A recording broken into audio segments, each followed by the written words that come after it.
Praying for money will not give you money, at least in my experience. And this is what worked for me. And this is the reason why I stopped praying for money entirely, and we'll see what I am praying for instead. That's what I'm going to share with you in this video. Every time in the past, I remember always waking up and praying, God provide us food today, God provide us some money today, provide us what to eat today. Oh my gosh.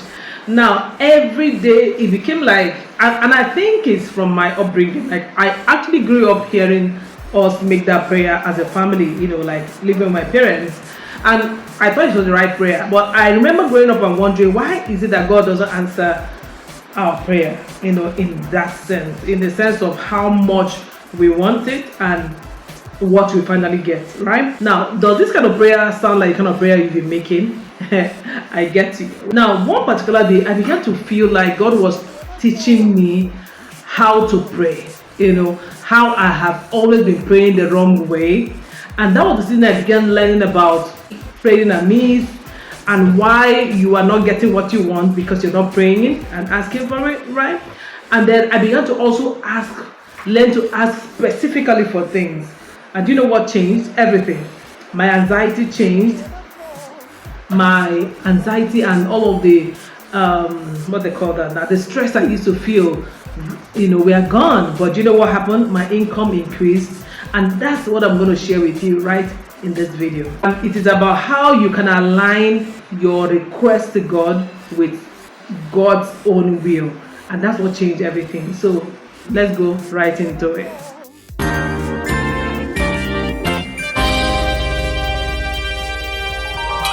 Part of what happened was that I began to have real faith in God. Like I began to really experience what it means to have faith in God, and that became my life changer. Now, if you're like me growing up, you know, I live in Nigeria. You wake up every day to the realities of living in Nigeria, right? You have to deal with NEPA, you have to deal with whether there's power for you to power your laptop, because I'm a laptop girl, right? So your bill, your rent, your food, just moving around, even, you know, your safety. There's just a whole lot, guys, you know, living in Nigeria. Transportation, and your prayer would definitely always be, God, I beg you, God, I beg you. And that was how I used to pray, like everything, God, I beg. It's almost like, you know, like depending on God only when, because you have a need. And it removes the whole sonship relationship with God, if you get what I mean. And for me, I was constantly in need of money. Like it's always God give me money. It felt like I was always tying my faith to bank alert. Like if money comes, you know, I'm happy. When it goes down, I'm low. Yes, I know that money provides a lot of options. It gets you moving and doing what you have to do. But it shouldn't reduce your faith when it's not there. You know what I mean? But that was because that was the only thing I knew. The relationship was like God as Father Christmas, or a sort of ATM, you know. And I remember so many times between 2014 to 2019 when I would always pray, like, God, let this deal pull through. Like I was only waiting for 200K from somebody who needs social media management to pull in. I'm always waiting and praying that, oh, this invoice will be honored. I was always in that race of, I hope this will work. And you know what happened? They rarely did come. It was always hoping on hope, hoping, and nothing happens. Even if I pray, I cry, I fast, nothing still happens. And I actually became, you know, detached from God, you know, because I got into a sort of depression in 2018 because of money issues. Like when I talk a lot on this channel about money, you guys think that where is she coming from? This is my story, right? Money is one of the biggest things that I've had to deal with, or I've had to battle with as someone growing up. Okay, that was the year that I began to ask, does it really, you know, does it make sense? Well, what is the gain of being a Christian since I was 9? You know, giving my life to Christ, always having to be broke, only seeing unbelievers having it all. Like you're asking yourself, like, why is money running away from me practically? You know, and that kept happening, and God began to teach me that money is a byproduct of providing value, some sort of value. Okay, now He taught me that money is a byproduct of having offers, not wishful thinking. Oh my gosh, did I have a business at that time? Yes. Did I, feel like I had something for sale? Yes. But was I looking at it from the lens of something providing value, in the sense of selling it in a way that is attractive? No. So that was what God began to teach me in that period of my life. And I began to see that my offers are life-saving. My offers are like painkillers for headache. It's like malaria tablets for, someone having malaria. So it's like you can't have the cure for cancer. You can't have the cure of cancer today, and you are too shy or too religious to go out there and shout like, I have the solution. That will all God begin to teach me about how to carry my offer to get it into people's mind, to get it sold, right? God began to teach me that you can't be waking up and saying, God, provide for me what to eat, God, give me money, like you are on my charity list, like you are a charity case. You are a son, you are an heir, right? You have actual inheritances from me. So you can't be asking for handouts. So it took me back to having to work on my relationship with God. I was practically out of church. I'm not even joking with you. I went out of church for skeletally for almost 4 years. I could tell how many times I walked into church in those 4 years. That's between 2018 to about 2022 here, right? So guys, I'm not even telling you what is, I'm not giving you, I'm real as real is, right? And it took me on a journey until I began to ask myself questions again about why God said, do not separate yourself from the fellowship of brethren and all that. And now I finally go back to church like 2 years ago, right? So what I'm trying to say is that your relationship with money is directly tied to how you are thinking about God, and how you are thinking about that thing that is your business or your career or anything that brings you money. The way you're going to look at it has to change after this video. And that's what I'm telling you about, okay? Now, what changed? I moved quickly from asking God for money and not ever getting anything to beginning to ask God, and begin to pray like this. I began to ask God, bring me the right clients who need what my offers or what my services are, that need it desperately and will pay happily. And I'll give him numbers. Like, if I need to pay, say my rent was 1 million naira, right? And I have 500k offers. I say, God, give me 3 clients who will buy my editing services at 500k that I can use to pay my rent. You get what I mean? I began to ask God for alignment. God, which of my offers should I push? Should I, get out there? God, bring me people who you have already prepared for me to serve. God, give me the kind of clients you have prepared for me. I don't want anybody else's clients though. I don't, I began to pray like that. And show me how to multiply what I already have. How to see the value in what I already have. My skills, my offers, my business, my personality. Because that on this channel I talk so much about how you can make money being who you are and doing the work you love, right? And that was when all of this was cooking and I was regenerating, my mindset was shifting, right? I began to pray, God, send me the right people who need what I'm carrying. You get? And I think that was the season also I learned about how that, when you are not thinking about something, you become blind to them. It's neuro-linguistic patterning. So let me tell you how it works. So assuming you have been longing for a particular kind of car, the minute you start longing for that car and say, oh, I like my C-Class Mercedes in red color with a carton color interior, immediately you fixate on it. You look it up on the internet, you check it out, you tell everybody about it. When you step out that day, that week, you're going to see any other person who owns that car, who is already driving it. It will seem like, oh my gosh, so we are a lot of people who are already driving this car. That's the way it is. So until you align your request to the big picture, to how we can serve people in alignment with God's will, you keep struggling. Because you're asking the wrong things. That was what I learned in that season, and that was how my prayers changed and everything changed. Now, I also remember sometime in 2019 or 2018, I attended a wealth workshop by Dr. Lumide Emmanuel that thought about 5 areas where money comes from: your head, your heart, all of that. And it just put everything in perspective for me as well. By this time I started asking God for discernment, for wisdom, for strategy, for alignment, right? So then I began to make offers. I don't just say I edit. I run an editing agency. I said, no, we work with you to make sure your work is corrected on 3 levels. We provide this as a freebie. We work with you to market your book. I started making offers that were irresistible. Again, I made sure that I added and increased my pricing. Now, somebody might say, so some people might not understand the psychology of sales sometimes. So sometimes when you get something for free, is that whatever discount that they're selling, it still covers the cost at the end of the day. Anyway, we'll do that in another video. I began to learn how to create offers that are attractive, that are irresistible, right? And see what that did. By 2019 was the time, after just a year after all my depression mode and all that, I made my first 1 million naira ever, after being in business for 10 years. Guys, when I say money have dealt with me, I know exactly what I'm talking about. I made my first 1 million naira in that period, and since then it's been consistent. See, like even right now, we just did a website yesterday.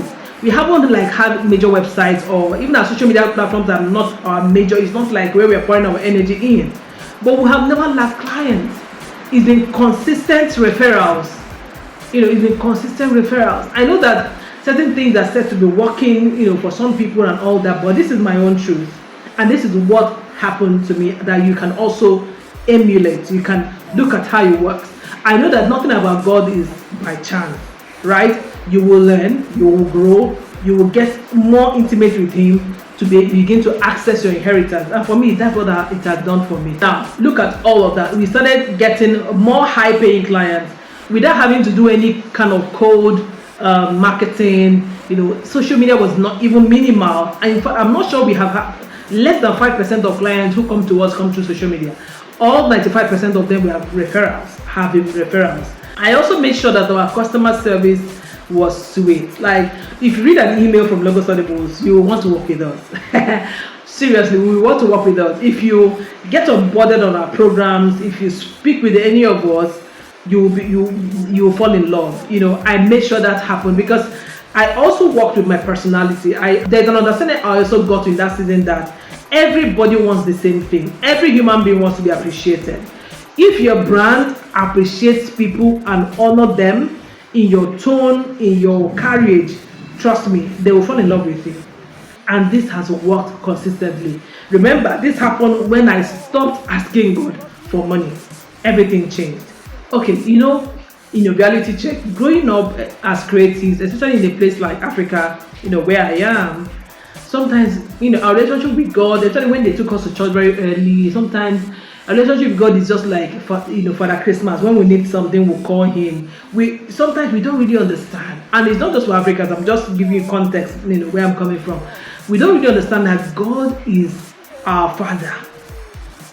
Yeah, our Father. Like, He's not just Lord or Master, or one tax master waiting for you to go wrong and He punishes you. If you understand that God is your Father, right, you understand that He's not just your ATM, only when you need money, or Father Christmas that gives you handouts. He's there to do much more for you. He has provided, not even to give. He's provided. He's only asking you to ask. So ask is the responsibility that we have as Christian entrepreneurs and creatives, but you need to learn how to ask the right way. I think that's the core of this video, if you ask me. You have to learn to ask the right way, right? So sometimes we think God is our ATM, God is our, but what if God is the architect, but you're the one that is not reading the blueprint, you're not reading the life plan that He has designed for you. You are blind to it and you're asking the wrong things. You get? And everything He wants you to have is already there in His word. So when you go back to the word, read it, understand it, apply it, more like prove Him by His word, you'll get into this reality of what I'm saying. Don't even joke.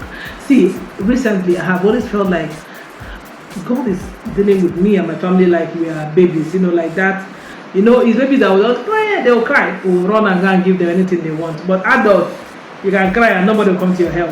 That's not how God treats us. God handles us like children. Like practically anything we ask for. I'm not even joking. Everything we ask for, God does. And I remember when I was in some sort of church where, the religion and this thing was square. They used to say, when you pray for anything and get it, it's because God knows that you're a new convert. All those things are religious jingoism. Because that's how God is dealing with me right now. Years and years after seeking Him and getting to know Him. And of course, I'm not even scratching the surface. And I want to encourage you. Your inheritance or your wealth is in God. Remember that it is God who gives the power to make wealth. Him, only Him. So there is a kind of power you need to make wealth. So when you understand this and you need maybe a sponsorship for something, you begin to ask God, send me the right person who needs what I carry to find the attraction in what I'm doing or what I'm building to invest. If you want to pay for something, you ask God for a particular offer and how many clients you need that will help you pay it off. Right? So you're more specific, you're more in partnership, you're more in alignment or in synchrony with God. And you will not start seeing that whether those clients are in Aba, in Kaduna, in New York, in Windhoek, anywhere, they just come. And which is why you should position your business as a global one, because that's another thing I did. I run a remote company today and I'm not even apologetic about it, right? Because I have, at the end of the day, made more, high earning customers from people who don't live in my region, right? So maybe you should also do the same. But it comes from a place of understanding God and understanding this thing I'm saying, right? So you can get the strategy that you need. When you have to stop praying for money, stop praying for daily bread like God is, is handing you out bread like you are an orphan. You are a son, daughter or son. You're a son. You're an heir to the kingdom. You own everything. Like, I hope you get it. So, my finances did not change overnight. It didn't come by, abracadabra and praying. That contributed. It took over 10 years of trying to renew my mind. That's why in Ephesians God talked about renewing your mind. It took me over 10 years of renewing my mind, and I'm not even quite there yet because the kind of money I'm looking for, I've not gotten there. So it took me a lot of time to begin to change my mindset from where I used to hear money is the root of all evil. It's not the love of it, and money is of the world, worldliness. I came from a background where money was largely demonized. It took me a while to begin to, and it took me to also synchronize by attending the kind of church that taught me the word of God for real without adding to it and making it hideous. So there's a lot of work you need to do, when you get into this place where you're asking God for alignment, for God, I want to walk in your will, right? I have always known, for instance, when I needed to leave paid employment, I knew I had to leave because I was too restless and also too unconventional for routines and all that. So I needed grace to get into self-employment and into entrepreneurship. So whatever works for you, you have to sit down with God and get it, right? This year, 2025 alone, before the first quarter, like we already had millions, deals that were already in millions. And that was very rare. In fact, this year has been the most profitable year or startup year in my business life. And this comes from consistency. Remember, if I had given up years ago on this business, of editing, proofreading, white book publishing, all of that, social media management, ghostwriting, I wouldn't have gotten to a place where I'm experiencing what I'm experiencing. And I know there's so much more there. As much as I can imagine and I can ask for, I will get into the realms, right? So stop asking God for money, asking for strategy, asking for direction, instruction, asking for an instruction He has for you and what He needs you to do per time. You are His son. You're not a passerby. I bet you that's what wealth building believers do. If this resonates with you, make sure you share it with another believer who needs to see this video, alright? And make sure you're subscribed and make sure that you don't miss out on the next video or any video at all on this channel. And I'll come your way again pretty soon in the next video. Alright, bye.